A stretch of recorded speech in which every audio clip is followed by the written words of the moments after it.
साथियों, आप सभी का स्वागत है my new page MS teaching points में। दोस्तों, शब्दों की इस दुनिया में हमने पिछले वीडियो में अध्ययन किया था वर्ण विचार के बारे में। आज मैं लेकर फिर से आया हूं आप सभी के बीच शब्द विचार को लेकर। दोस्तों, आप जानते हो कि दुनिया में जितना भी भाषा है, जितनी भी किताबें हैं या जितनी भी चीजें लिखी जाती हो, सब शब्द के अनुसार लिखा जाता है। तो आज हम लोग शब्द के बारे में अध्ययन करते हैं। तो चलिए हम लोग शुरू करते हैं। सबसे पहले जानेंगे हम शब्द किसे कहते हैं। सबसे पहले जानेंगे शब्द किसे कहते हैं, ठीक ना।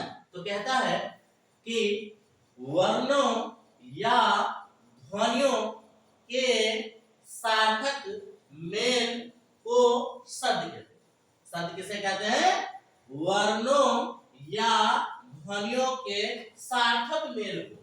सार्थक मेल का मतलब होता है जिसका कोई अर्थ है, अर्थात ऐसा ध्वनि, ऐसा वर्ण जिनके मेल से कोई सार्थक शब्द बने, कोई अर्थ वाला शब्द बने, उसे शब्द कहते हैं।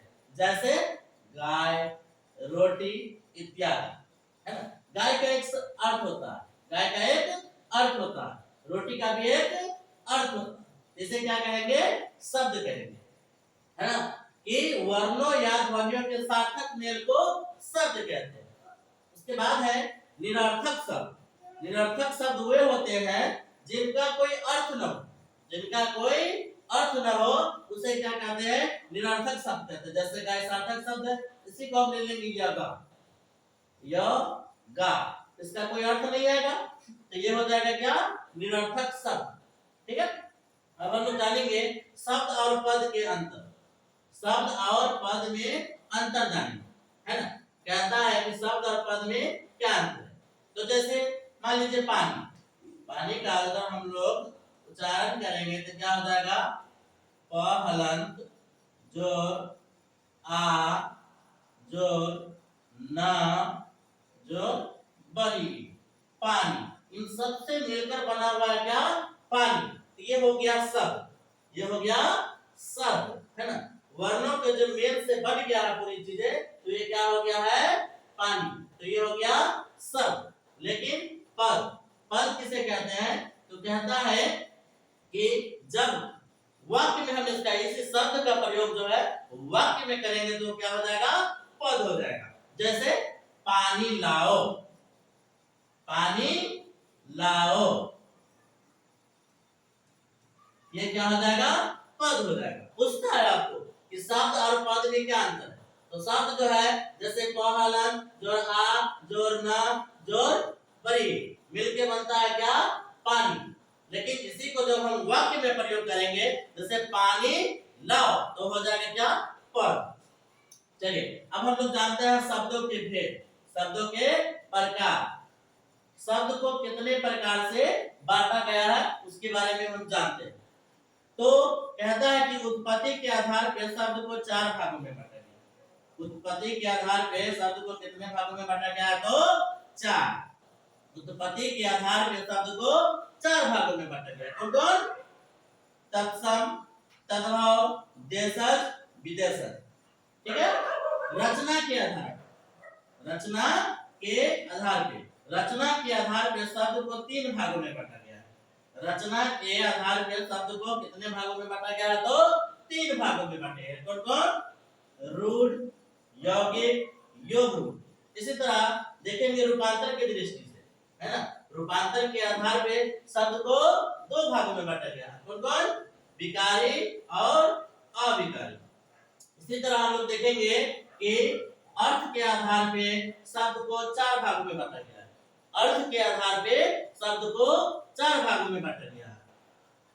समानार्थक शब्द, एकार्थक शब्द, अनेकार्थक शब्द और विपरार्थक शब्द। इसी तरह से शब्द शक्ति के आधार पे शब्द को 3 भागों में बांटा गया है। शब्द शक्ति के आधार पर शब्द को 3 भागों में बांटा गया है। कौन कौन? एकार्थक, सॉरी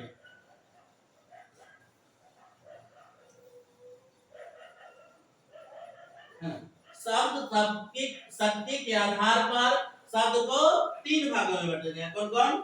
वाचक, लक्षक और व्यंजक। ठीक है, सबका हम क्या करेंगे, एक एक से सबका हम लोग आज विश्लेषण करेंगे, है ना। पूछता है कि उत्पत्ति के आधार पर शब्दों को कितने भागों में बांटा गया है। उत्पत्ति के आधार के पर शब्दों को कितने भागों में बांटा गया है, तो उत्पत्ति के आधार पर शब्द को 4 भागों में बांटा गया है। कौन कौन, तत्सम, तद्भव, देशज और विदेशज। पूछेगा वीवीआई क्वेश्चन है 10th के लिए, बिहार बोर्ड 10th के लिए बहुत वीवीआई क्वेश्चन है। पूछता है कि उत्पत्ति के आधार पर शब्द को कितने भागों में बांटा गया है, तो उत्पत्ति के आधार पर शब्द को 4 भागों में बांटा गया है। कौन कौन, तत्सम, तद्भव, देशज, विदेशज। उसके बाद पूछेगा रचना के आधार पे, रचना के आधार पे शब्द को कितने भागों में बांटा गया है, तो 3 भागों में, रूढ़, यौगिक और यौगिक। इसी तरह हम लोग देखेंगे कि अर्थ के आधार पर शब्द को कितने भागों में बांटा गया है, तो अर्थ के आधार पर शब्द को 4 भागों में बांटा गया है। समानार्थक शब्द, एकार्थक शब्द, अनेकार्थक शब्द, विपरार्थक शब्द। उसके बाद शब्द शक्ति के आधार पर, शब्द शक्ति के आधार पर शब्दों को कितने भागों में बांटा गया है, तो 3 भागों में, वाचक शब्द, लक्षक शब्द और व्यंजक शब्द। चलिए, तो उसके बाद हम लोग जानते हैं कि उत्पत्ति के आधार पर जो शब्द को 4 भागों में बांटा गया है वो कौन कौन है और वो से किसे कहते हैं। तो कहता है कि उत्पत्ति की दृष्टि से शब्द पहले हम लोग जाना कि तत्सम, तद्भव, देशज, विदेशज। अब हम लोग जानेंगे तत्सम किसे कहते हैं, तत्सम शब्द किसे कहते हैं। तो कहता है कि हिंदी में संस्कृत के मूल शब्दों को तत्सम कहते हैं। क्या, हिंदी में संस्कृत के मूल शब्दों को तत्सम कहते हैं। जैसे अग्नि संस्कृत का शब्द है, आम, कर्म, चंचु, वार्ता आदि, ये सब क्या है, तत्सम शब्द है ना। क्या तत्सम किसे कहते हैं, हिंदी में संस्कृत के मूल शब्द को तत्सम कहते हैं। इसी तरह से देखेंगे तद्भव, तद्भव क्या कहता है, संस्कृत शब्द के विकृत रूप को तद्भव कहते हैं। मतलब संस्कृत शब्द के बिगड़े हुए रूप को तद्भव कहते हैं। जैसे अग्नि का आग हो जाएगा, आम्र का आम हो जाएगा, कर्म का काम हो जाएगा, तंचु का चोच हो जाएगा, वार्ता का बात हो जाएगा आदि। इस तरीके से जो है तत्सम के बिगड़े हुए रूप को या संस्कृत शब्द के विकृत रूप को तद्भव कहते हैं। जैसे अग्नि से आग हो जाएगा, ये क्या हो जाएगा, तद्भव शब्द। इसी तरीके से देशज शब्द, देशज शब्द क्या होता है, हिंदी में चलित देसी बोलियों, इसको देसी बोलियों, हिंदी में चलित देसी बोलियों के शब्द को देशज शब्द कहते हैं।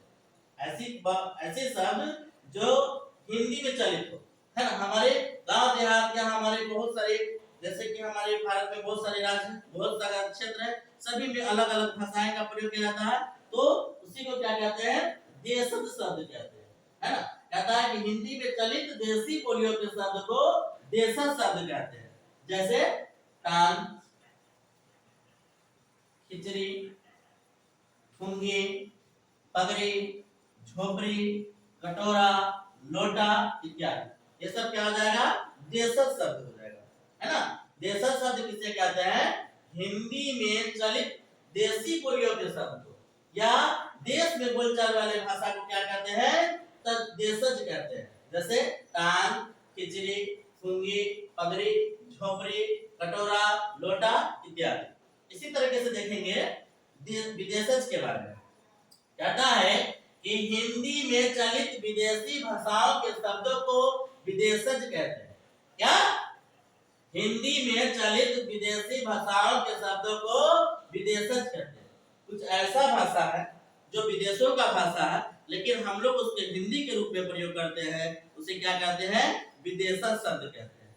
कैसे, तो देखिए, जैसे हो गया अरबी शब्द है आईना, आईना जिससे हम लोग अपने मुंह देखते हैं, अपनी शक्ल देखते हैं, उसे कौन सी भाषा में वो है, अरबी शब्द, लेकिन हम लोग हिंदी में उपयोग करते हैं, ये क्या हो जाएगा, विदेशज शब्द। जैसे कसम अरबी शब्द है, लेकिन हम लोग हिंदी में उपयोग करते हैं। कागज, हिसाब आदि, ये सब क्या है, अरबी शब्द है, लेकिन हम लोग इसको हिंदी में उपयोग करते हैं। तो ये क्या हो जाएगा, ये हो जाएगा विदेशा शब्द। फिर आगे देखेंगे फारसी। फारसी हो गया आदमी, कमर, जमीन, सरकार, ये सब फारसी शब्द है ना। लेकिन हम लोग अपनी हिंदी में उपयोग करते हैं, इसी को विदेशा शब्द कहते हैं। जैसे अंग्रेजी में इंजन, कार, ट्रेन, फोटो, इन सब का उपयोग भी हम लोग हिंदी में करते हैं, लेकिन ये विदेशा शब्द है, विदेशों की बोलचाल वाली भाषा है। पुर्तगाली भाषा का हो जाएगा शब्द स्त्री, गमला, संतरा, साबुन, ये सब हो जाएगा पुर्तगाली शब्द। उसके बाद कुर्ते, तुर्की शब्द हो जाएगा कुर्ता, कैंची, बंदूक, बेगम, ये सब क्या हो जाएगा, तुर्की शब्द हो जाएगा। लेकिन ये शब्द हमारे भाषाओं में बोला जाता है, इसीलिए इसे विदेशी भाषा कहते हैं, है ना, या विदेशज भाषा कहते हैं। चलिए आगे देखते हैं। आगे कहता है रचना के आधार पे, है ना, रचना के आधार पे हम लोगों ने पढ़ लिया था उत्पत्ति के आधार पे। पीछे देखा है उत्पत्ति के आधार पे शब्द कितने प्रकार के होते हैं, 4 प्रकार के। उत्पत्ति के आधार पे शब्द कितने प्रकार के होते हैं, तो 4 प्रकार के। कौन कौन, तद्भव, तत्सम, पहले तत्सम, तद्भव, देशज, विदेशज। तत्सम के बारे में जाने थे कि संस्कृत के मूल शब्द को तत्सम कहते हैं, जैसे अग्नि, है ना, आदि। उसके बाद हमने जाना था तद्भव के बारे में, संस्कृत के बिगड़े हुए रूप को, है ना, या विकृत रूप को तद्भव कहते हैं, जैसे अग्नि से आग। उसके बाद हमने जाना देशी भाषा, देशज भाषा के बारे में। तो देशज भाषा क्या होता है, देश में चलित भाषा को देशज भाषा कहते हैं, जैसे लोटा, लुंगी, फुंगी, पगड़ी, खिचड़ी आदि। उसी तरीके से हमने देखा विदेशज शब्द के बारे में। विदेशज शब्द वे होते हैं जो हमारे हिंदी में बोले चले जाते हैं, लेकिन वो विदेशी भाषा, विदेशी शब्द होते हैं। जैसे हमने देखा अरबी में आईना होता है, लेकिन हम लोग उसको हिंदी में उपयोग करते हैं। उसी तरीके से अब दूसरा है शब्द का रूप क्या, रचना के आधार पर। पहला था उत्पत्ति के आधार पर 4 प्रकार का होता है, अब है रचना के आधार पर शब्द जो है 3 प्रकार का होता है। रचना के आधार पर शब्द 3 प्रकार का होता है, रूढ़, यौगिक, योग रूढ़। अब कहता है रूढ़ किसे कहते हैं, है ना, तो जिन शब्दों के खंड निरर्थक हो, जिन शब्दों के खंड निरर्थक हो उन्हें रूढ़ कहते हैं। मतलब ऐसा शब्द जिनको खंड करेंगे, जिनको अलग करेंगे, उसका कोई अर्थ नहीं निकलेगा, वो क्या कहलाएगा, रूढ़ कहलाएगा। जैसे घर, घर को हम कैसे अलग कर देते हैं, घ जोड़ र, घ और र का कोई अर्थ नहीं निकलेगा, ये क्या हो जाएगा, रूढ़ शब्द, है ना। ना, ना और क, ना जोड़ क, ना और क को अलग करते हैं तो दोनों का कोई अर्थ नहीं निकलेगा, है ना, ये निरर्थक शब्द है, इसीलिए क्या हो जाएगा, ना, रूढ़ शब्द हो जाएगा। ठीक है, आगे देखते हैं यौगिक के बारे में। यौगिक के बारे में कहता है कि ऐसे शब्द जो दूसरे शब्दों के मेल से बने हैं और जिनके सभी खंड सार्थक होते हैं, यौगिक शब्द कहलाते हैं। क्या, ऐसे शब्द जो दूसरे शब्दों के मेल से बने हैं और जिनके सभी खंड सार्थक हो, जिनके सभी खंड क्या होगा, सार्थक होगा, वो क्या कहलाएगा, यौगिक शब्द कहलाएगा।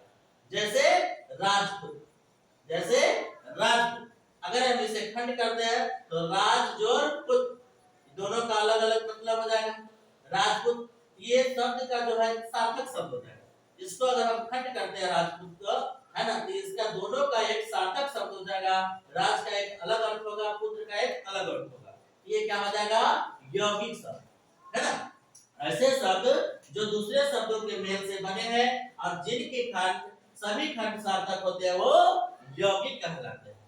ठीक है, हम देखेंगे तीसरा योग रूप। कहता है कि ऐसे यौगिक शब्द जो साधारण अर्थ छोड़कर विशेष अर्थ ग्रहण करें। क्या, ऐसे यौगिक शब्द जो साधारण अर्थ छोड़कर एक विशेष अर्थ ग्रहण करेगा, उसे योग रूढ़ कहते हैं। जैसे दशानन, दशानन जो होता है ये यौगिक शब्द है, इसका जो साधारण अर्थ क्या होता है, साधारण अर्थ, दशानन का साधारण अर्थ होता है 10 मुख वाला, 10 मुख वाला। लेकिन इसका एक विशेष अर्थ होता है, वो विशेष अर्थ क्या होता है? रावण। विशेष अर्थ क्या होता है? रावण। रावण के 10 मुंह होते हैं, है ना? तो एक विशेष अर्थ निकल कर आता है, तो उसे क्या कहते हैं? योग रूढ़ कहते हैं। होता है यौगिक शब्द, है ना? लेकिन इसका एक विशेष अर्थ निकल कर आएगा, तो उसे क्या कहेंगे? उसे कहेंगे योग रूढ़। लंबोदर, लंबोदर मतलब लंबोदर, है ना? तो लंब लंबा, बड़ा, और उधर मीन्स पेट, है ना? मतलब बड़ा पेट वाला, अर्थात गणेश जी, अर्थात गणेश जी। एक अलग अर्थ निकल के आता है, एक विशेष अर्थ निकल कर आता है, तो उसे क्या कहते हैं? योग रूढ़ कहते हैं। ठीक है, चलिए फिर से जान लेते हैं। रूढ़, रूढ़ वे शब्द होते हैं जिनको खंड करने पे कोई अर्थ नहीं निकलेगा, निरर्थक होता है, उसे रूढ़ कहते हैं। यौगिक जब ऐसे शब्द जो दूसरे शब्दों के मेल से बनना है और जिनका दोनों का खंड करने पे दोनों का अलग अलग अर्थ निकले, सार्थक शब्द, सार्थक अर्थ निकले, उसे क्या कहते हैं? यौगिक कहते हैं। योग रूढ़ किसे कहते हैं? ऐसे यौगिक शब्द जो साधारण अर्थ छोड़कर विशेष अर्थ ग्रहण करें, उसे योग रूढ़ कहते हैं। जैसे दशानन, साधारण अर्थ में हो जाएगा 10 मुख वाला, लेकिन एक विशेष अर्थ होता है, इसका एक विशेष बात होती है, वो है रावण। इसी तरह लंबोदर को देखा, लंबा पेट वाला, लेकिन इसका एक विशेष अर्थ होता है गणेश। तो ये क्या हो जाएगा? योग रूढ़ हो जाएगा। चलिए उसके बाद देखते हैं रचना के आधार, है ना? रचना के आधार पे सॉरी रचना तो हो गया। अब देखेंगे रूपांतर के आधार पे। रूपांतर के आधार पे मतलब जिसका रूप चेंज हो, उसे रूपांतर कहते हैं, है ना? तो रूपांतर के आधार पे देखेंगे, रूपांतर के आधार पे शब्द जो होता है वो 2 प्रकार का होता है। रूपांतर के आधार पे शब्द 2 प्रकार का होता है। कौन कौन? एक विकारी शब्द और दूसरा अविकारी शब्द। तो विकारी शब्द किसे कहते हैं? कहता है कि विकारी शब्द वे हैं जिनके रूप, लिंग, वचन, कारक और काल के अनुसार रूप बदलते हैं। विकारी शब्द कौन होते हैं? तो विकारी शब्द वे होते हैं जिनका रूप जो है लिंग के आधार पे, वचन के आधार पे, कारक के आधार पे, काल के आधार पे, पुरुष के आधार पे, ये सब के आधार पे रूप अगर बदलेगा तो उसे विकारी शब्द कहेंगे, है ना? हिंदी में विकारी 4 शब्द होते हैं। हिंदी में 4 विकारी शब्द होते हैं। कौन कौन? संज्ञा, सर्वनाम, विशेषण, क्रिया। संज्ञा जैसे घोड़ा, संज्ञा घोड़ा का क्या हो जाएगा? रूप चेंज हो जाएगा। घोड़ी, घोड़े, घोड़िया, इस सब का रूप क्या हो रहा है? चेंज हो जाता है घोड़ा। ये क्या कहलाएगा? विकारी शब्द कहलाएगा। क्योंकि विकारी शब्द किसे कहते हैं? जिनका रूप जो है लिंग के आधार पे, वचन के आधार पे, कारक के आधार पे और काल के आधार पे अगर बदलता है उसे विकारी शब्द कहते हैं। जैसे संज्ञा, संज्ञा में ले लेंगे घोड़ा, तो घोड़ा का रूप चेंज हो जाएगा, चेंज होता है, घोड़ी भी होता है, घोड़े भी होता है और घोड़िया भी होता है। तो ये शब्द क्या कहलाएगा? विकारी शब्द कहलाएगा, है ना? उसी तरह सर्वनाम ले लेंगे। सर्वनाम में आता है मैं का भी रूप चेंज होता है, कहीं मुझे का प्रयोग होता है, कहीं मेरा का प्रयोग होता है, कहीं मेरी का प्रयोग होता है। इसी तरह लेंगे विशेषण। विशेषण में भी अच्छा, अच्छे और अच्छे, इन सब का प्रयोग रूप चेंज हो रहा है, ये सब क्या कहलाएगा? विकारी शब्द कहलाएगा। इसी तरीके से ले लेंगे क्रिया, पढ़ता, पढ़ती, पढ़ते, तो इसका भी रूप चेंज हो रहा है, तो इसे भी क्या कहेंगे? विकारी शब्द कहेंगे, है ना? अर्थात विकारी शब्द वे होते हैं जिनका रूप चेंज होता रहता है, लिंग के आधार पे, वचन के आधार पे, काल के आधार पे, पुरुष के आधार पे, है ना? विकारी शब्द जो होते हैं कितने प्रकार के होते हैं? 4 प्रकार के होते हैं। कौन कौन? संज्ञा, सर्वनाम, विशेषण, क्रिया। इसी तरीके से हम देखेंगे फिर अविकारी शब्द के, है ना? रूपांतर की दृष्टि से शब्द 2 प्रकार के होते हैं, विकारी और अविकारी। विकारी के बारे में हम लोगों ने जान गया, अब जानेंगे अविकारी शब्द के बारे में। कहता है कि अविकारी शब्द वे हैं जिसमें कोई विकार नहीं आता, अर्थात कोई परिवर्तन नहीं आता, कोई रूप चेंज नहीं होता, उसे क्या कहते हैं? अविकारी कहते हैं। और अविकारी को ही अव्यय कहते हैं, अविकारी को ही अव्यय कहते हैं। ठीक है, जैसे देखेंगे अवयव, अवयव भी चार होते हैं, अवयव शब्द भी चार होते हैं। जैसे विकारी शब्द भी चार होते थे, है ना, संज्ञा सर्वनाम, संज्ञा सर्वनाम विशेषण क्रिया, उसी तरीके से अविकारी भी चार होते हैं। कौन कौन? क्रिया, संबंध बोधक, समुच्चय बोधक, विस्मयादि बोधक, है ना। क्रिया विशेषण कौन कौन हो जाएगा? अब इसका कोई रूप चेंज नहीं होगा, अब का अव्यय होगा, जब, जब का भी कोई रूप चेंज नहीं होगा, तो ये हो जाएगा क्या? अवयव या अविकारी, है ना। संबंध बोधक, के सामने, के भीतर, के नीचे, के भीतर, के नीचे, ये सब क्या हो जाएगा? ये सब हो जाएगा अवयव या अविकारी। समुच्चय बोधक और, तथा, किंतु, परंतु, ये सब का भी रूप चेंज नहीं होगा, ये हो जाएगा अविकारी या अवयव। विस्मयादि बोधक या, आहा, हाय, ये सब भी कभी चेंज नहीं होता, ये हो जाएगा क्या? अवयव। इसी तरीके से आगे देखेंगे, तो आगे क्या था? हम लोगों ने देखा उत्पत्ति के आधार पे देख लिया, रचना के आधार पे देख लिया, रूपांतर के आधार पे देख लिया। आप देखेंगे अर्थ के आधार पे, आप देखेंगे अर्थ के आधार पे, अर्थ के आधार पे भी शब्द चार प्रकार का होता है। उनको समानार्थक शब्द, एकार्थक शब्द, अनेकार्थक शब्द, विपरार्थक शब्द। समानार्थक शब्द वे होते हैं जो समान अर्थ वाले होते हैं, जो समान अर्थ वाले होते हैं उसे समानार्थक शब्द कहते हैं। जैसे दिन, दिन का वश भी होता है ना। उसी तरह से एकार्थक शब्द, जो एक अर्थ वाला शब्द हो उसे एकार्थक शब्द कहते हैं। समानार्थक शब्द किसे कहते हैं? समान अर्थ वाले एक शब्द को समानार्थक शब्द कहते हैं। एकार्थक शब्द किसे कहते हैं? जो एक अर्थ वाला शब्द हो उसे एकार्थक शब्द कहते हैं, जैसे मित्र। अनेकार्थक शब्द, ऐसे अर्थ जो ऐसे शब्द जिनके अनेक अर्थ होते हैं उसे अनेकार्थक शब्द कहते हैं, जैसे गुरु, श्रेष्ठ, शिक्षक, अध्यापक, है ना। विपरार्थक शब्द, जिनका विपरार्थक मतलब उल्टा शब्द होता है उसे विपरार्थक शब्द कहते हैं, है ना। जैसे दिन का, रात, है ना। इसी तरीके से वाचक, लक्षक और व्यंजक, ये होता है शब्द के तीन प्रकार। तो आज के लिए इतना ही। आप तक को अगर ये वीडियो अच्छा लगे तो लाइक, सब्सक्राइब और शेयर जरूर करें। धन्यवाद।